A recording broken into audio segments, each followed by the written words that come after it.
येवला तालुक्यातील सावरगाव येथे Reliance Jio tower शेजारी असलेल्या महावितरणच्या ट्रान्सफॉर्मरमधील 150 किलो वजनाची कॉपर कॉईल चोरी गेल्याची तक्रार पोलिसांना प्राप्त झाली होती।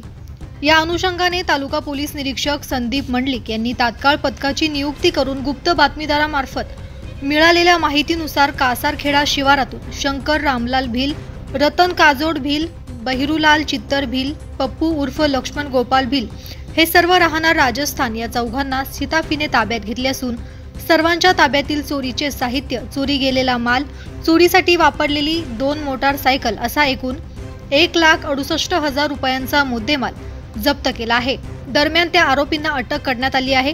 या कारवाईसाठी पोलीस निरीक्षक संदीप मंडलिक, सहाय्यक निरीक्षक हर्षवर्धन बहिर, पोलीस नाईक सचिन वैरागर, पोलीस शिपाई गणेश सोनवणे, सागर बनकर, नितीन पानसरे आदींनी परिश्रम घेतले।